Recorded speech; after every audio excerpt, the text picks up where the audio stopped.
കേരളത്തിൽ ഇടത് വലത് മുന്നണികളിൽ ഒട്ടധികം രാഷ്ട്രീയ പാർട്ടികളുണ്ട്. ഏതാണ്ട് 20ഓളം രാഷ്ട്രീയ പാർട്ടികൾ രണ്ട് ഭാഗത്തും ഉണ്ട്. അപ്പോൾ ഇതിൽ പലതും കാലഹരണപ്പെട്ടതും പലതിനും ജീവനില്ലാത്തതും ചിലത് ഒരു നേതാവിൽ മാത്രം ജീവൻ വെച്ച് നിൽക്കുന്നതൊക്കെ ആയിട്ടുണ്ട്. ഇങ്ങനെ കാലഹരണപ്പെട്ട പാർട്ടികളിൽ ഒരു സ്വാഭാവിക മരണം പലപ്പോഴും സംഭവിച്ചുകൊണ്ടിരിക്കുന്നതായിട്ട് നമുക്ക് കാണാം. അതിനെക്കുറിച്ച് സാറ് ചിന്തിച്ചിട്ടുണ്ടോ? എന്താണ് സാർ തോന്നിയിട്ടുള്ളത്? സാർ, ഞാൻ കേരളത്തിലെ വംശനാശം സംഭവിച്ച പാർട്ടികളെക്കുറിച്ചും വംശനാശം സംഭവിച്ചുകൊണ്ടിരിക്കുന്ന പാർട്ടികളെക്കുറിച്ചും അത്യാവശ്യം ഒരു നിരീക്ഷണം നടത്തിയിട്ടുണ്ട്. ഗവേഷണ പഠനമൊന്നും ഞാൻ പറയുന്നില്ല. 1960കളിലെ കേരളത്തിൽ കത്തി നിന്നൊരു രാഷ്ട്രീയ പാർട്ടി പക്ഷേ സാറിന് ഓർമ്മയാണ് PSP, പ്രജാ സോഷ്യലിസ്റ്റ് പാർട്ടി. അവർക്ക് മുഖ്യമന്ത്രി ഉണ്ടായിരുന്നു, പട്ടന്നാണ്. അപ്പോൾ അത് 20 സീറ്റ് വരെ അവിടെ ജയിച്ചിട്ടുണ്ട്. കരുണാകരൻ്റെ മന്ത്രിസഭയിൽ CM സുന്ദരം എന്ന് പറഞ്ഞൊരു മന്ത്രി ഉണ്ടായിരുന്നു. പഞ്ചായത്ത് മന്ത്രിയായിരുന്നു. അതായിരുന്നു അദ്ദേഹത്തിന് സ്ഥിരമായി. അപ്പം CM സുന്ദരം പാലക്കാട്ടും തിരഞ്ഞെടുക്കപ്പെടുന്നതാണ്. CM സുന്ദരത്തിന്റെ കാലത്തിന് ശേഷം പിന്നെ PSPയെ കുറിച്ച് ആരും പറഞ്ഞു കേട്ടിട്ടില്ല. പിന്നെ കർഷക തൊഴിലാളി പാർട്ടി, പിന്നെ ഒരുപാട് republic socialist party, Kerala socialist party, കർഷക തൊഴിലാളി പാർട്ടി, ഇങ്ങനെ ഒരുപാട് പാർട്ടികളുണ്ടായിട്ടുണ്ട്. ഇതൊന്നും 1960ലെ നമ്മുടെ തെരഞ്ഞെടുപ്പിൻ്റെ ചിത്രം എടുത്തിട്ട് അന്നത്തെ പാർട്ടികളെ നോക്കുമ്പോൾ ആ പാർട്ടികളെല്ലാം മിക്കവാറും അപ്രത്യക്ഷമായിപ്പോയി. ആ ഒരു കാലഘട്ടത്തിന് ശേഷം, അതായത് 64 പാർട്ടി പിളർന്നതിന് ശേഷം ഉണ്ടായ ചില മാറ്റങ്ങൾ അതിലോട്ട് നമ്മൾ വന്നാൽ, അല്ലെങ്കിൽ 57 പിന്നീടുള്ള കാലഘട്ടം നമ്മൾ എടുത്താൽ നമുക്ക് മനസ്സിലാക്കാൻ കഴിയുന്ന ഒരു കാര്യം, സ്ഥിരമായിട്ട് ഇപ്പം നിന്നുകൊണ്ടിരിക്കുന്ന ആദ്യകാലം തൊട്ട് ശക്തമായ പ്രസൻസ് ഉണ്ടായിരുന്ന പാർട്ടിയായിരുന്നു RSP. 64 പിളർപ്പിന് ശേഷം CPI കേരള രാഷ്ട്രീയത്തിൽ വളരെ ശക്തമായിരുന്നു. PSP ഒന്നും ഇപ്പം ഇല്ല. പിന്നീട് വന്നാണ് കേരള കോൺഗ്രസ്, പിന്നെ ഒരുപാട് ഗ്രൂപ്പുകൾ, എത്ര ഉണ്ടെന്ന് നമുക്കറിയില്ല. അങ്ങനെ കേരള കോൺഗ്രസ് ഒത്തിരി ഗ്രൂപ്പ് വന്നു. പിന്നെ ഈ സോഷ്യലിസ്റ്റുകൾ എന്ന് പറഞ്ഞ കുറേ മനുഷ്യനെ കളിപ്പിക്കുന്ന പരിപാടികളാണ്. അതിൻ്റെ ഏറ്റവും മുന്നേ നിന്നത് വീരേന്ദ്രകുമാറാണ്. അപ്പോൾ ഏറ്റവും ലേറ്റസ്റ്റ് ആയിട്ട് ഞാൻ അറിഞ്ഞത് നമ്മുടെ കരിമണൽ കർത്തായിലിന് ഈ പരിസ്ഥിതി സംരക്ഷണത്തിന്റെ ഭാഗമായിട്ടായിരിക്കും 1 കോടി രൂപ വീരേന്ദ്രകുമാർ വാങ്ങിച്ചായിട്ടാണ് അദ്ദേഹത്തിന്റെ ഡയറി ഒരു ചാനൽ റിപ്പോർട്ട് ചെയ്തത്. അപ്പം ഇത്തരം കള്ളനാണയങ്ങളാണ് സോഷ്യലിസം കൊണ്ട് ഇവിടെ നടന്നിട്ടുള്ളത്. ചില സോഷ്യലിസ്റ്റുകൾ കടുത്ത വർഗീയവാദികളായിരുന്നു. അങ്ങനെ സോഷ്യലിസ്റ്റ് പ്രസ്ഥാനം എന്തായാലും അന്തരിച്ചു. ഇപ്പം പിന്നെ അതൊക്കെ പറഞ്ഞ് കുറച്ച് ആളുകൾ നിൽക്കുന്നു എന്നുള്ളതല്ലാതെ അതൊക്കെ വളരെ വേഗം ഒന്നുമില്ല. ചുമ്മാ അത് മാത്രമല്ല, CPM-ന്റെ ജനസ്വാധീനം ഉപയോഗിച്ച് ഒരു പാരസൈറ്റുകൾ ഇങ്ങനെ നിൽക്കുന്ന പാർട്ടികളേ ഉള്ളൂ. ഇവിടെ വളരെ വേഗം കേരള കോൺഗ്രസ് ഇവിടെ വളരെ വേഗം വംശനാശം സംഭവിച്ചിരിക്കുന്ന പാർട്ടികൾ എടുത്താൽ ഏറ്റവും പെട്ടെന്ന് വംശനാശം സംഭവിക്കാൻ വഴിയൊരുക്കുന്ന അല്ലെങ്കിൽ ഒരുങ്ങി ഒരു പാർട്ടി CPI ആണ്. അവർക്ക് നിയമസഭയിൽ പ്രസൻസ് ഉണ്ട്. CPIയുടെ പ്രശ്നം വെച്ചാൽ കേരളത്തിലെ CPIക്ക് സ്പേസ് ഇല്ല. സാർ നല്ല ചോദിച്ചാലേ CPIക്ക് ഒരു സ്പേസ് കാണുമായിരുന്നു. കോൺഗ്രസിന്റെ കൂടെ നിന്നിരുന്നു. അങ്ങനെയാണല്ലോ അച്യുതമേനോൻ കേരളത്തിലെ മുഖ്യമന്ത്രി ആയതുകൊണ്ട് PKV മുഖ്യമന്ത്രിയായി. അപ്പോൾ അത് വിട്ട് ഇടതുപക്ഷത്തിലേക്ക് പോയി കഴിഞ്ഞപ്പോൾ ഇടതുപക്ഷത്തിൽ CPIM ഉണ്ടല്ലോ, അതിനപ്പുറത്ത് എന്ത് സ്പേസ് ആണ് CPIക്ക് ഉള്ളത്? CPIക്ക് വ്യത്യസ്തമായിട്ടാണ് പറയാനുള്ളത്. അപ്പോൾ ആ CPI ഇങ്ങനെ മുന്നോട്ട് പോയിക്കൊണ്ടിരുന്ന സമയത്താണ് ഇപ്പൊ ഛത്തീസ്ഗഡിലെ ചാണ്ഡിഗഡിലെ ഇവരുടെ ദേശീയ സമ്മേളനം നടന്നു. ആ ദേശീയ സമ്മേളനത്തിൽ സുനിൽകുമാർ ഒരു പ്രമേയം അവതരിപ്പിച്ചു. അദ്ദേഹം പറഞ്ഞത്, ഈ നരേന്ദ്രമോദി ഗവൺമെൻറ് കൊണ്ടുവന്ന 10% റിസർവേഷൻ ഉണ്ട്, എക്കണോമിക്കലി വീക്കർ സെക്ഷൻ, അതായത് സാമ്പത്തികമായി ദുർബലാവസ്ഥയിൽ നിൽക്കുന്ന എല്ലാവർക്കും വേണ്ടി 10% സംവരണം കൊടുത്തു. ജാതി അടിസ്ഥാനത്തിലല്ലാതെ, അതുവരെ ജാതി അടിസ്ഥാനത്തിലായിരുന്നു സംവരണം. അത് നോക്കാതെ സാമ്പത്തിക പിന്നോക്കം നിൽക്കുന്ന ആളുകൾ ആരൊക്കെയുണ്ടോ അവർക്കല്ല. അതിനകത്ത് മുസ്ലിങ്ങളും ക്രിസ്ത്യാനികളും ഹിന്ദുക്കളും എല്ലാവർക്കും അതിനകത്തൊന്നും വ്യത്യാസമില്ല. അപ്പോൾ ചാണ്ഡിഗഡിൽ കൂടിയ ഈ പാർട്ടി കോൺഗ്രസ്സിലെ സുനിൽകുമാർ ഒരു പ്രമേയം അവതരിപ്പിച്ചു. അത് പറ്റത്തില്ല, എന്തെങ്കിലും ആനുകൂല്യങ്ങൾ കൊടുത്താൽ അത് ജാതി തന്നെ നോക്കി വേണം കൊടുക്കാൻ. കമ്മ്യൂണിസ്റ്റ് പാർട്ടിയാണ് പറയുന്നത്. അപ്പോൾ അതിവിടെ വന്നപ്പോഴേ സഹർഷം നമ്മുടെ ബിനോയ് വിശ്വം സ്വാഗതം ചെയ്യുന്നു. അപ്പം ഞാൻ ഈ നേതാക്കന്മാരെ കുറിച്ചൊക്കെ പഠിച്ചു സാറേ. CPIയുടെ പല നേതാക്കന്മാരെയും കൃത്യമായിട്ട് ഒബ്സർവ് ചെയ്യുന്ന ഒരാളാണ്. ഇവർ പലരും കടുത്ത വർഗീയവാദികളാണ്, കടുത്ത വർഗീയ വിഷം മനസ്സിലുള്ള ആളുകളാണ്. CPIM-ന് ആ കുഴപ്പമില്ല. CPIM കുറച്ചുകൂടി ഒരു പ്രത്യയശാസ്ത്ര അടിത്തറയിൽ നിൽക്കുന്ന പാർട്ടിയാണ്. ഇവർ കമ്മ്യൂണിസ്റ്റും വിറ്റ് കാശാക്കിയതുകൊണ്ടല്ലേ ഈ പിന്നെ ഗതികളിലേക്ക് വന്നത്. അതുപോലെ തന്നെ തിരുവനന്തപുരത്ത് പാർലമെന്റിലേക്ക് വന്നപ്പോഴേ ബെന്നറ്റ് എബ്രഹാം എന്നൊരു സീറ്റ് കൊടുത്ത് കാശ് വാങ്ങിച്ച കക്ഷിയാണ്. ഇപ്പോഴും സീറ്റ് വിറ്റോണ്ടിരിക്കും. ഇടതുപക്ഷത്ത് ആദ്യമായിട്ട് ഈ സീറ്റ് വിറ്റ് കാശ് വാങ്ങിക്കുന്നത് ഒരു പക്ഷേ CPI ആണ്. അതേ പറഞ്ഞാൽ അത് കമ്മ്യൂണിസ്റ്റ് പാർട്ടി അല്ലാതായി. മനുഷ്യന്റെ ജാതി തിരിച്ചു വേണം ആനുകൂല്യങ്ങൾ കൊടുക്കാൻ. അതായത് കാൾ മാർക്സും എംഗൽസും ഒക്കെ പറഞ്ഞതിൽ നിന്നും അഡീഷനായിട്ട് 2 താത്വികാചാര്യന്മാരെ CPIക്ക് കിട്ടി. അത് സുനിൽകുമാറും ബിനോയ് വിശ്വമാണ്. അപ്പം ഈ ഹാവ്സ് ആൻഡ് ഹാവനോട്സ് എന്നല്ലയോ ഈ പിന്നെ കാൾ മാർക്സ് പറഞ്ഞത്. അപ്പം ഹാവനോട്സ് ഒക്കെ അവർ എഗ്രി ചെയ്യുന്നു. പക്ഷേ ദരിദ്രവാസികൾ അല്ലെങ്കിൽ ദാരിദ്ര്യത്തിൽ കഴിയുന്നവൻ അവൻ ആനുകൂല്യം കൊടുക്കുമ്പോൾ ഡെഫിനറ്റ് ആയിട്ട് അവൻ്റെ ജാതി നോക്കണം, അല്ല കൊടുക്കാൻ പറ്റത്തില്ല. അതാണ് CPIയുടെ നിലപാട്. അപ്പം ഇത് വായിക്കുന്ന ഈ നിലപാട് അറിയാവുന്ന ആരെങ്കിലും CPI വോട്ട് ചെയ്യാൻ പറ്റുമോ സാർ ഒന്ന് ആലോചിച്ച് നോക്കാം. അന്തരിച്ചുകൊണ്ടിരിക്കുന്ന ഒരു പാർട്ടിയാണ്. അല്ല, അത് അന്തരിക്കേണ്ട അനിവാര്യവുമാണ്. കേരള രാഷ്ട്രത്തിൽ ഇത്തരം ഒരു പാർട്ടിക്ക് ആവശ്യമില്ല. അതുകൊണ്ടാണ് ആവശ്യമില്ല. CPM തന്നെ തിരിച്ചറിഞ്ഞിട്ടുണ്ട്. അതുകൊണ്ട് അവര് കുറേശ്ശെ ആയിട്ട് ഈ പിന്നെ ഇഞ്ചക്ഷൻ കൊടുത്ത് അതിനെ കുറേശ്ശെ നശിപ്പിച്ച് അവസാനം 140 സീറ്റിലും CPM മത്സരിക്കണം എന്ന ചിന്താഗതി, അല്ലെങ്കിൽ 120 സീറ്റിലെങ്കിലും CPM മത്സരിക്കണം എന്നാണ് അവരുടെ ഒരു പ്ലാൻ. അല്ല, ഇവരവിടെ അതിനൊരു സാർ ഇവരവിടെ ഇരിക്കുന്നതുകൊണ്ട് എല്ലാ വികസന പരിപാടികളെയും അവർ എതിർക്കുക. തീർച്ചയായിട്ടും. ഇപ്പോൾ തന്നെ PM ശ്രീ എത്ര കോടി രൂപ കേരളത്തിലേക്ക് വരേണ്ടതാണ്. അത് ഗവൺമെന്റ് ഒപ്പിട്ട നല്ലൊരു സ്കീമായിരുന്നു. അല്ലാതെ മോഡിയുടെ ആധിപത്യം സ്ഥാപിക്കാനൊന്നുമില്ല. സർക്കാർ സ്കൂളുകളിലാണ് PM ശ്രീ വരുന്നത്. കേന്ദ്ര ഗവൺമെന്റ് നമ്മുടെ ഭരണഘടന പ്രകാരം കേന്ദ്ര ഗവൺമെന്റ് നടപ്പിലാക്കുന്ന പദ്ധതികൾ അതാത് സംസ്ഥാനങ്ങൾ നടപ്പിലാക്കുന്നതിൽ എന്ത് തെറ്റ്? അതിൽ നമ്മൾ മോദിയാണോ BJP ആണോ എന്ന് നോക്കുന്നത് എന്തിന്? ഒരു സംസ്ഥാന ഗവൺമെന്റിന്റെ ബാധ്യതയാണ് കേന്ദ്ര ഗവൺമെന്റ്. കാരണം ഇന്ത്യയിലെ മുഴുവൻ ജനങ്ങളും കൂടെ തെരഞ്ഞെടുത്ത ഒരു ഗവൺമെന്റ് അവിടെ ഇരിക്കുക. ആ ഗവൺമെന്റ് ചെയ്യുന്ന നടപടികൾ ഇവിടെ നമ്മൾ വലിയ കുഴപ്പമുണ്ടാകുന്നതാണെങ്കിൽ ശരി, കേരളത്തിന് നാശം വരുന്നതോ ദോഷം വരുന്നതാണെങ്കിൽ ശരി, അല്ലാത്തത് എന്തിനാണ് എതിർക്കുന്നത് എന്ന് അവർക്കും മനസ്സിലാകുന്നില്ല, ജനത്തിനും മനസ്സിലാകുന്നില്ല. പക്ഷേ ഒരു വരട്ട തത്വവാദവുമായിട്ട് CPM എല്ലാ കാലത്തും ഇങ്ങനെ വരുന്നുണ്ട്. ഇതെനിക്ക് തോന്നുന്നത് അവസാനം ഈ സീറ്റ് കിട്ടാൻ വേണ്ടിയിട്ടായിരുന്നു ഈ കളിയെന്നാണ് എനിക്ക് തോന്നുന്നത്. കാരണം ഒന്നും ബലപ്പിച്ചില്ലെങ്കിൽ ഞങ്ങളുടെ 25 സീറ്റിൽ എണ്ണം കുറഞ്ഞു പോയാലോ? CPMന് ഞാൻ നേരത്തെ പറഞ്ഞ പോലെ ഇത് വെട്ടി അവസാനം ചെറുതാക്കിയിട്ട് തങ്ങൾ 120 സീറ്റിലെങ്കിലും മത്സരിക്കണമെന്നുള്ളതാണ് CPMന്റെ ഒരു ആഗ്രഹം. അരിവാൾ ചുറ്റിയ നക്ഷത്രത്തിൽ 120 സീറ്റെങ്കിലും മിനിമം പാർട്ടി മത്സരിക്കണം. പിന്നെ കൂടെ നിൽക്കുന്ന ചിലർക്കും സ്വതന്ത്രനും ഒക്കെ കൂടെ ആയിട്ട് ഒരു 10-20 സീറ്റ് കൊടുക്കണം എന്നുള്ളതാണ് അവരുടെ ഒരു പോളിസി. അപ്പോൾ ആ ലൈനിലേക്കാണ് അവരിത് കൊണ്ടുകൊണ്ടിരുന്നത്. സാറേ, അത് പണ്ട് പൊന്നാനിയിലെ സീറ്റ് CPIക്ക് വേണമെന്ന് പറഞ്ഞു. അപ്പോൾ പിണറായി വിജയൻ വളരെ ലളിതമായിട്ട് ചോദിച്ചു, പൊന്നാനിയിൽ നിങ്ങൾ എത്ര CPIക്കാരണം? ഒരു സീറ്റ് വേണ്ട, ഒരാളില്ല. ഞാൻ പറഞ്ഞത് അത്തരം ഒരു പാർട്ടിയെ കേരള രാഷ്ട്രീയത്തിലും ആവശ്യമില്ല. അതൊരു കമ്മ്യൂണിസ്റ്റ് പാർട്ടിയല്ല. കുറേ സ്യൂഡോ കമ്മ്യൂണിസ്റ്റുകൾ കൊണ്ട് നടക്കുന്നൊരു, അത് ഓട്ടോമാറ്റിക്കായിട്ട് സ്വാഭാവികമായി അന്തരിച്ചുകൊണ്ടിരിക്കുന്ന ഒന്നാണ്. അടിയന്തരാവസ്ഥ കാലത്തെ നമ്മൾ കണ്ടതല്ലേ സാർ? അടിയന്തരാവസ്ഥയെ അനുകൂലിച്ച ഒരു കമ്മ്യൂണിസ്റ്റ് പാർട്ടി പിന്നെ എങ്ങനെയാണ് ഇപ്പം വിപ്ലവം പറയുന്നത്? അത് അവരുടെ വിപ്ലവത്തിലൊക്കെ അവർ ഒരുപാട് മായം ചേർത്തിട്ട് ഇപ്പോൾ ഇതൊരു ഉപജീവന മാർഗമായിട്ട് പലരും കൊണ്ടു നടക്കുന്നു എന്നുള്ളത് എല്ലാവർക്കും വ്യക്തമാണ്. അല്ല, ഇപ്പോഴത്തെ CPI എന്ന് പറഞ്ഞാൽ പണ്ട് UDFിൽ കർണാടകയുടെ UDFിൽ SRP പാർട്ടി ഉണ്ടായിരുന്നു. അതിൻ്റെ ഒരു എക്സ്റ്റൻഷനാണ്. അപ്പം അത് ഞാൻ പറഞ്ഞ CPI ദാറ്റ് മീൻസ് അത് അതിൻ്റെ പിന്നെ അവസാനത്തേക്ക് അടുത്ത് കഴിഞ്ഞു. കാരണം CPI ഇടതുപക്ഷ രാഷ്ട്രീയത്തിൽ CPMനല്ലാതെ വേറൊരു രാഷ്ട്രീയ പാർട്ടിക്ക് പ്രസക്തി ഉണ്ടെന്ന് തെളിയിക്കാൻ CPI കഴിഞ്ഞിട്ടില്ല. അത് സ്വാഭാവികമല്ലേ അപ്പം അതില്ലാതാകുക.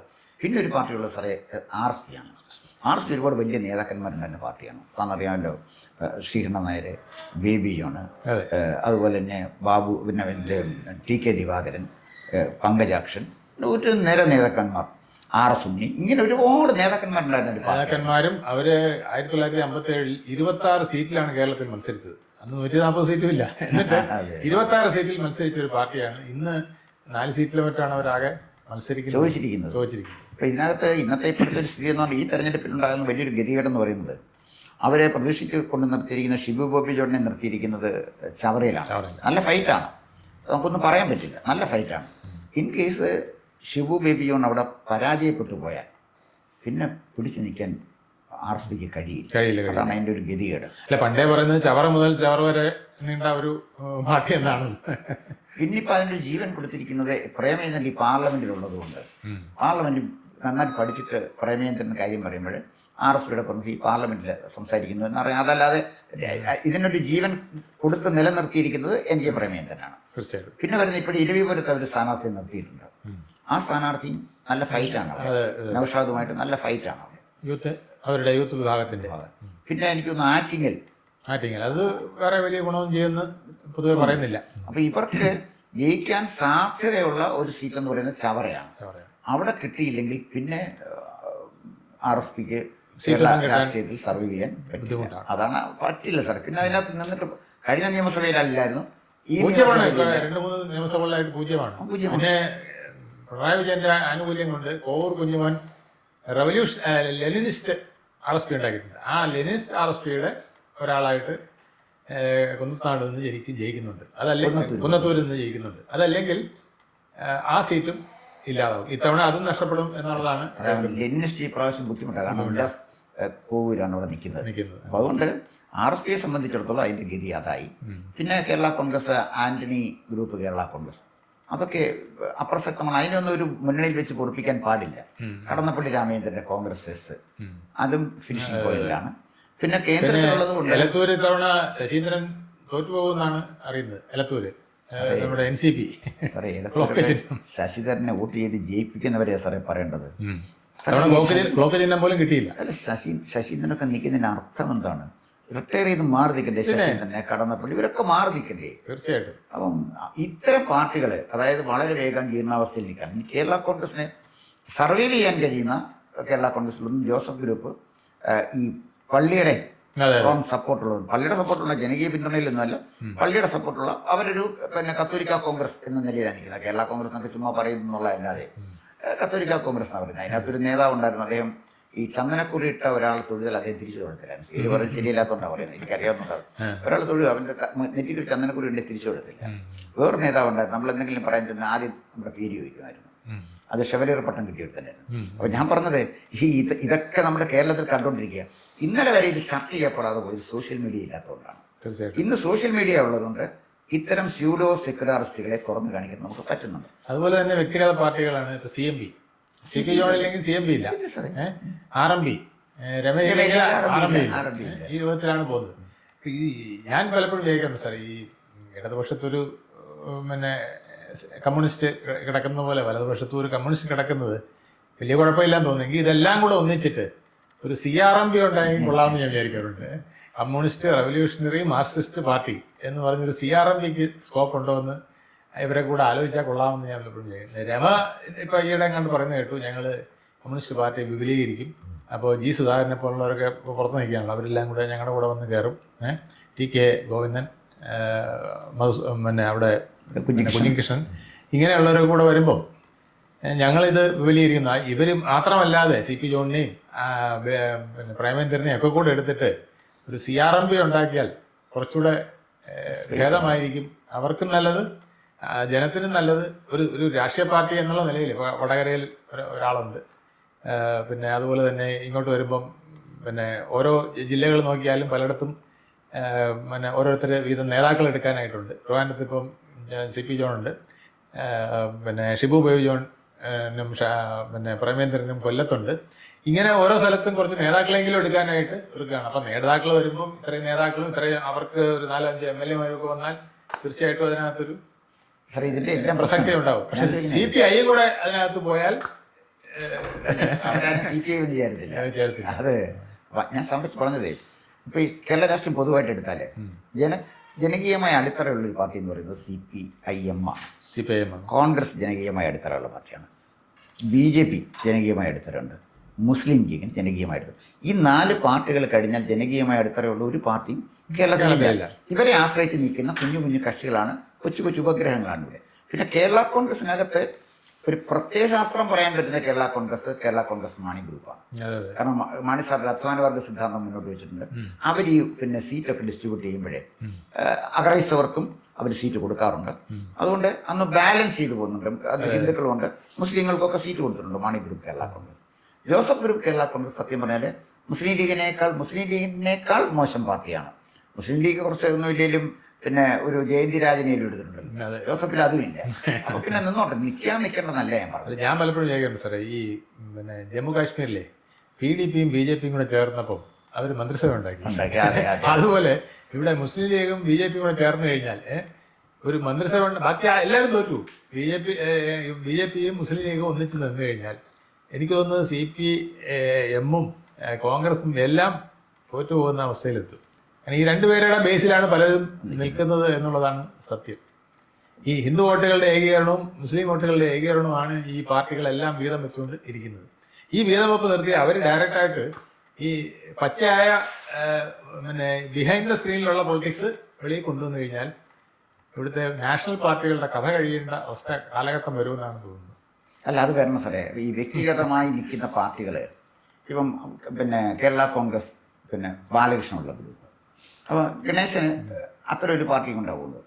ഗണേശൻ പറഞ്ഞ അദ്ദേഹത്തിന് 5000 പേര് കാമുകിമാരുള്ളതുകൊണ്ട് 5000 പേരുടെ പിന്തുണ ഏതാണ്ട് ഗണേശൻ ഉറപ്പിക്കാൻ പറ്റും. മറ്റേ രാജ്യ നേതാവിന് അതുകൊണ്ട് ഗണേശന്റെ പാർട്ടി, അദ്ദേഹത്തിന്റെ വീട്ടിലെ ആന, അദ്ദേഹത്തിന്റെ കാറ്, അതുപോലെ അദ്ദേഹത്തിന്റെ ഒരു പാർട്ടി, അതിനപ്പുറത്തൊരു പാർട്ടി ഇല്ല. ഇതുപോലെ തന്നെയാണ് ഈ കൊച്ചു കൊച്ചു പാർട്ടികൾ. അവർ കേരള രാഷ്ട്രീയത്തിൽ നമ്മുടെ രാഷ്ട്രീയത്തെ മലീമസമാക്കിക്കൊണ്ടിരിക്കുകയാണ്.